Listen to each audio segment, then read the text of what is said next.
Hello, this is Carlton Osborne, CEO of Animal Biome. This is a short video overview of Animal Biome's gut health report, which is provided to every pet parent that purchases a KittyBiome or KittyBiome gut health test and submits a sample to be analyzed. The information in this report can help you make better decisions about your pet's diet, supplements, and overall health regimen.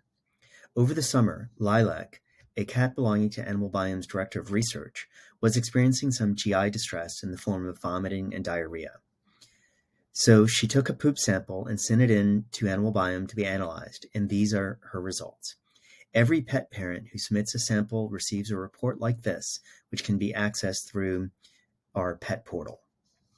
Lilac is a 16-year-old domestic short-haired cat that had all of her teeth removed because of stomatitis. And over the years, she's had intermittent GI issues, including excessive hairballs and vomiting. I tell you this because it's important to have the whole health history of the pet when interpreting the results of our microbiome test. When reviewing a report, I always start with the summary. At the top, we have this speed dial that gives an overall assessment of Lilac's microbiome and how it compares to our healthy reference set. As suspected, Lilac has a mild to moderate microbiome imbalance. One very important thing to do when you get to this page is to describe the severity of your pet's symptoms by using this handy slider. I think Lilac's symptoms are moderate, so I will move the slider here. If I had thought Lilac's symptoms were mild, I'd move this slider here. Notice that the recommendations change based on the symptoms. Here the report is making dietary recommendations such as increasing fiber or increasing protein, and it's highlighting that Lilac has high levels of Escherichia, which is also known as E. coli.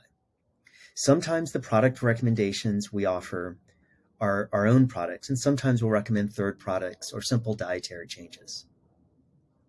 The next thing we'll look at is microbiome diversity. With diversity, we measure how many different types of bacteria Lilac has in her gut and how evenly they're distributed.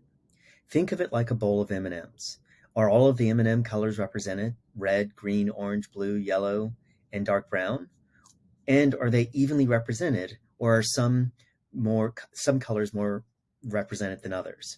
In this case, Lilac's diversity measures are on the low side, and it looks like she may be missing some important groups of bacteria.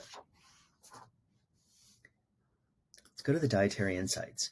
One of the really cool things about the microbiome is that the bacteria found there relate directly to the macronutrients of the food you are feeding.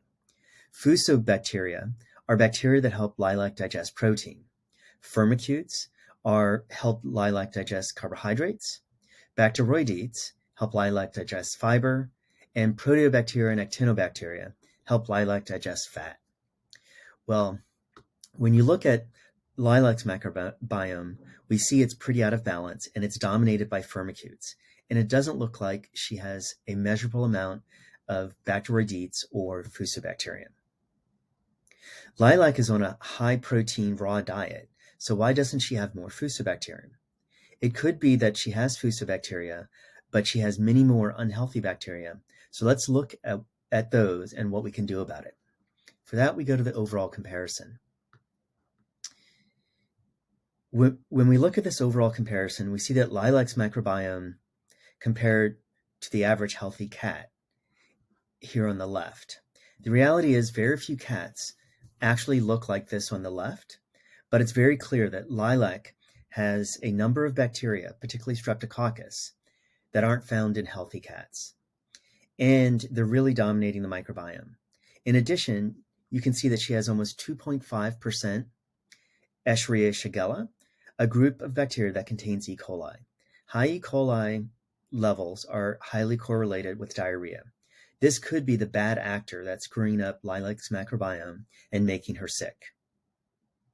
When we look back at Lilac's microbiome report from about 7 or 8 months earlier, we see that Lilac's microbiome is still a bit out of balance, but she doesn't have any Escherichia shigella and no Streptococcus. So clearly, in this 7 or 8 months, Lilac has gotten pretty sick. The next section is called the core bacteria breakdown. In this section, we go through each different bacterial group and where your cat fits into the healthy range. Notice here, lilac is in the red zone for Escherichia shigella. And we recommend a bacteriophage cocktail called Prefor Pro to address this high level of E. coli. The last section of the report is the appendix. In this section, it's a convenient tabular view of all the bacteria we found in your pet's gut compared to the last sample that you submitted. Here you can see that lilac has a lot of yellow and red flags and is missing some key bacteria. A healthy cat should have almost all green flags here. Okay, that was a quick overview of the Animal Biome Gut Health Report. And as you can see, Lilac's microbiome is pretty out of balance. So we're going to put her on the Gut Restore supplement and then test again.